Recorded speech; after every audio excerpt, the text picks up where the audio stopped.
C'est un spectacle qui est laid, comme il est laid de prétendre que Mimimati est une splendeur. Bonjour, il y a longtemps que je voulais vous faire une vidéo sur Alain Soral que je déteste personnellement parce qu'il a des remarques et des réflexions qui sont insupportables, notamment son mépris pour les personnes handicapées. Moi, je trouve que, il nous dit que ça n'a pas de valeur sportive que de faire concourir des gens qui n'ont pas de bras, pas de jambes, avec un mépris. Il vous dit, mais Mimimati, c'est laid, hein. Vous n'allez pas me dire que c'est beau, Mimimati. Alors, mais quel mépris. Bon, effectivement, c'est une personne de petite taille et ce n'est pas le standard de beauté qui te convient et qui convient à la plupart des hommes, probablement. Mais de renvoyer cette...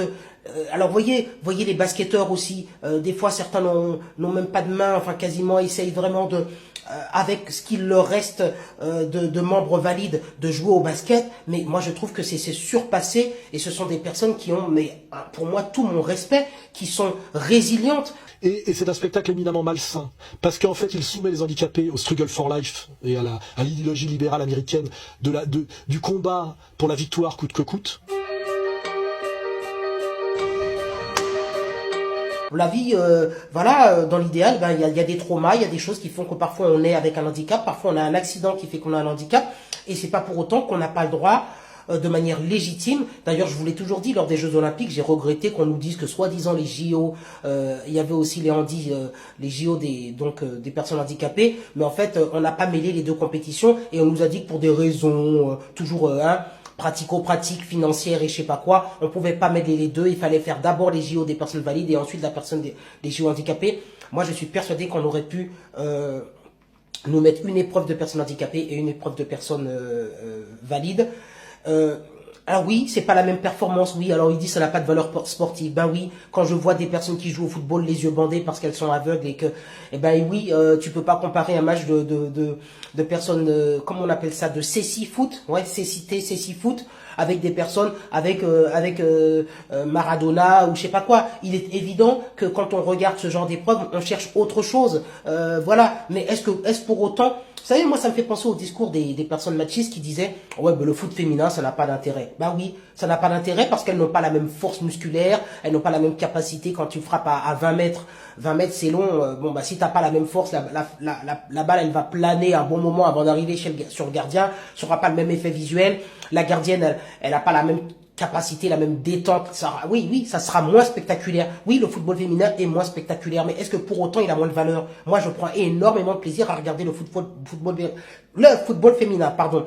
Mais n'allez pas dire que ça y est, je compare les personnes handicapées aux femmes. Hein. C'est juste pour vous expliquer que certaines personnes ont justement dit, font la primeur à la performance absolument, et la performance qui peut la donner, la bonne performance, eh bien ce sont des hommes valides, puissants et compagnie. Et que tout ce qui n'est pas puissant et spectaculaire, eh bien ça n'a aucun intérêt. Eh bien là, j'ai envie de dire à Alain Soral, mais quel mépris, mais quel mépris. Si je regarde Mimimati, elle a plus qu'à se mettre ça n'a aucun intérêt. Ah bien non, je suis désolé, on peut être fan de Mimimati, ce n'est pas mon cas du tout, mais c'est un mépris pour tout ce qui n'est pas dans la norme de monsieur Alain Soral. Mais et d'ailleurs, je l'ai déjà entendu tenir, puisque je parlais des footballeuses, des propos misogynes également, que je vais pas vous mettre ici, mais il est passé dans les années, allez, j'ai envie de dire 2000 chez...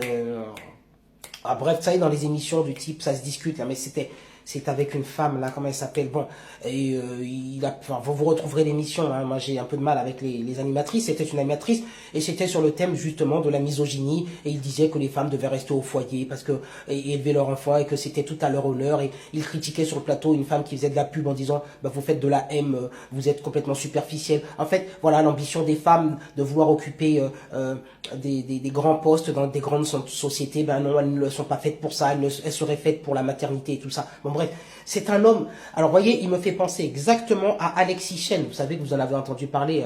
C'est à Madame Aurore Berger, hein, la ministre de l'égalité homme-femme et compagnie. Enfin, il faut mettre dans l'autre sens, femme-homme, apparemment, qui nous a fait découvrir ce personnage Alexis Chen qui fait des millions d'abonnés sur ses réseaux et qui se montre pareil d'un mépris incroyable en disant que une femme c'est un demi-homme, hein, quelque part. Elle n'a rien à faire à partir d'une certaine heure à l'extérieur. Enfin bon, vous savez tout ça. Donc pour moi, Alain Soral, et je le dirais à M. Borowski, de manière, parce que je sais qu'il le reçoit et tout ça, mais je le dirai droit dans les yeux. Et moi, vous voyez, je suis passé sur ce plateau, il y a des personnages avec lesquels je ne pourrais pas passer sur certains plateaux. Monsieur Alain Soral en fait partie. Parce que si moi je passe sur un plateau où se trouve Alain Soral, il y aura fight.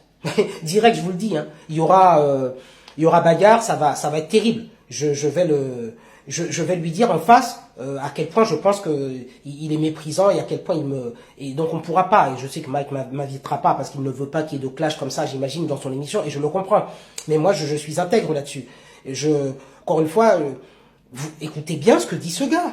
Des gens qui n'ont pas de bras, des gens qui n'ont pas de jambes, ça n'a pas de valeur, mais enfin, ça n'a pas de valeur. Déjà, une chose, il y a peut-être des gens qui n'ont pas de bras et qui n'ont pas de jambes et qui ont peut-être envie de regarder d'autres personnes afin de s'identifier, parce que eux aussi n'ont pas de bras et n'ont pas de jambes, mais ils sont tout à fait légitimes pour s'inscrire dans un club de sport et de pratiquer du sport de manière adaptée, qu'on appelle l'handisport.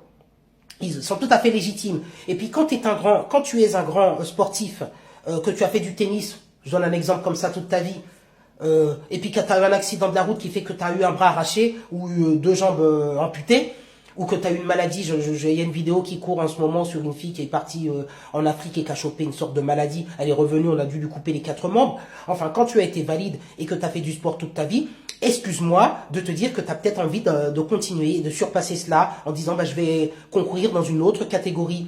De quel droit tu viens me dire que il ne devrait pas y avoir à Roland-Garros de personnes en fauteuil parce que ça n'a pas... non, c'est pas Federer, non, c'est pas Sampras ou je sais pas... non, c'est pas... Mais c'est tout à fait valable. Et moi, je peux vous dire, j'ai apprécié de regarder les Jeux Olympiques des personnes handicapées.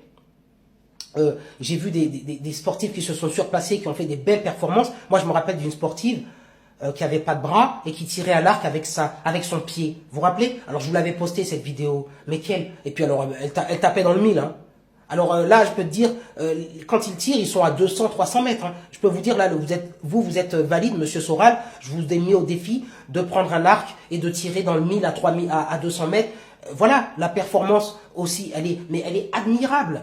C'est une performance admirable. Ou des fois, je vois des personnes qui font du ping-pong avec leur bouche parce qu'ils n'ont pas de membres. Mais même toi, avec tous tes membres, tu te mets face à la personne, tu renvoies pas la balle. Excuse-moi. Donc, à un moment donné, oui, ça vaudra jamais les meilleurs, effectivement, joueurs de ping-pong. Mais c'est admirable de voir le niveau qu'ils atteignent malgré leur... enfin bref, de toute façon, tout le monde le sait. Donc voilà, Monsieur Soral, c'est ça. Il faut pas oublier. Parce que vous l'entendez sur des sujets intellectuels. Alors, à chaque fois, vous savez, il a un discours extrêmement virulent et extrêmement, parfois, qui peut être séduisant pour certains, j'ai envie de dire, lanceurs d'alerte ou dites personnes qu'on dit complotistes, enfin, en tout cas, les personnes qui sont un peu dissidentes. Oui, c'est un dissident et quelque part, il séduit parce que toutes les personnes de la dissidence, qu'on aura le bol du système, se reconnaissent dans son discours. Et moi aussi, il y a une part de son discours qui a pu me séduire à un moment donné en me disant, oui, je suis d'accord. Parce que vous voyez que moi-même, dans mes propos, je suis une sorte de dissident qui dit stop à la Macronie, stop au système, enfin voilà, je dénonce comme beaucoup de choses. Mais il y a une différence entre Monsieur Soral et moi, c'est que moi je respecte l'humain. Monsieur Soral va au-delà, pour moi atteint des limites où, c'est abject, c'est vraiment abject. Alors dites-moi ce que vous en pensez. Je pense que parmi vous, il y a peut-être des fans de Soral qui vont réussir à le défendre, mais sur la séquence que vous entendez là, le handicap, il a un mépris. Riyad Salem, 42 ans, et je pratique le rugby fauteuil.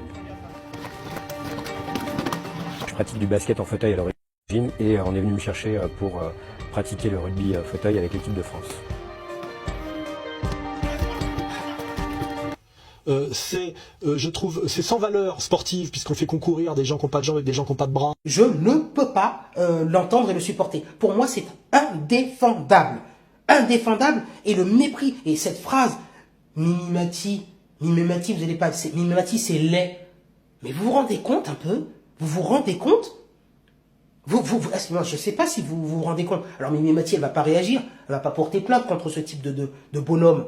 Mais imaginez quand elle entend ça, ce qu'elle reçoit. Et elle a reçu ce genre de choses, hein, bien sûr, au cours de sa vie. Ben oui, mais je pense pas que ce soit de la faute de Mimimati. Je pense que Mimimati aurait aimé faire 1m80 ou peut-être 1m60 déjà, ça aurait été pas mal. Et de concourir pour Miss France, je pense qu'elle aurait adoré, hein, voilà. Ben voilà. Mais est-ce que pour autant, parce elle fait 1 mètre, je sais pas combien, elle n'a pas le droit de passer à l'antenne et de faire une série à succès sur TF1? Est-ce que pour autant, elle n'a pas le droit d'avoir sa place? Alors vous allez pas me dire, ça y est, Jean-Luc, t'es devenu woke, tu défends les minorités. C'est pas la question. Mais simplement, je veux pas qu'on discrimine dans l'autre sens, c'est-à-dire dans le sens où on invisibilise complètement une personne alors qu'elle a du talent. Je ne sais pas si Mimi Mati a du talent, hein, c'est pas la question. Mais je veux dire une personne qui a un handicap, qui a travaillé pour surmonter son handicap et pour pouvoir avoir une chance de concourir aux Jeux Olympiques ou ailleurs, je vois pas pourquoi on l'invisibiliserait. Et donc je l'ai toujours dit, prochaine étape des Jeux Olympiques ou autres, comme pour le foot féminin, on va me dire oui mais ça intéresse moins, ça remplit pas les stades. Mais pourquoi le foot féminin ne remplit pas les stades? Parce qu'on ne veut pas les stariser, on ne veut pas les mettre en avant.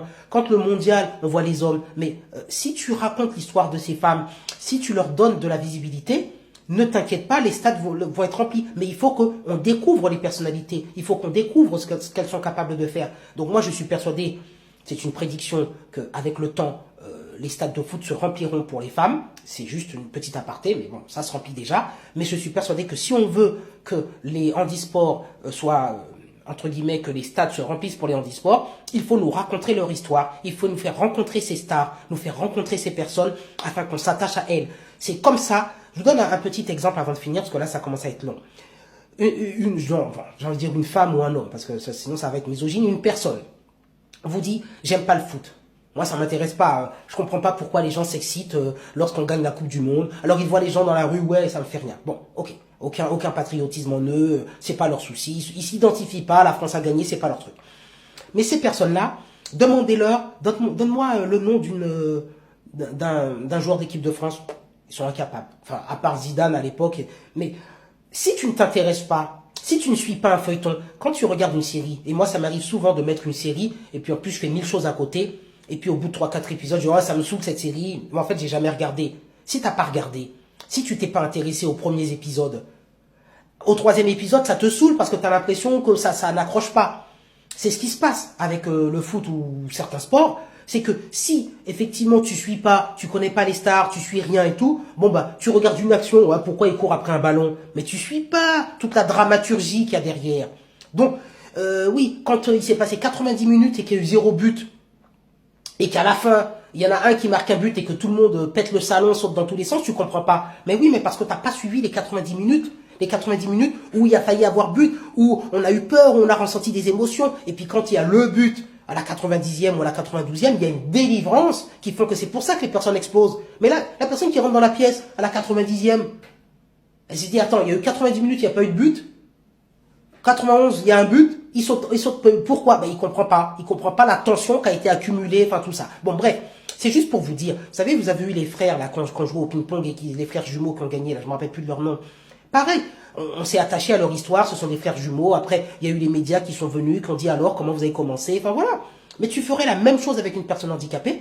Je suis persuadé que la France entière serait derrière et connaîtrait et aurait envie de suivre le parcours de cette personne handicapée. Enfin, voilà, je termine pour dire sur Monsieur Soral, vous êtes d'un mépris absolu.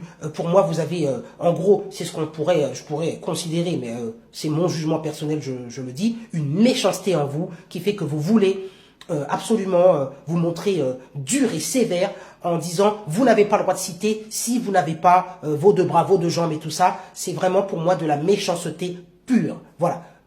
Mettez vos pouces en l'air si vous êtes d'accord avec moi, bien sûr.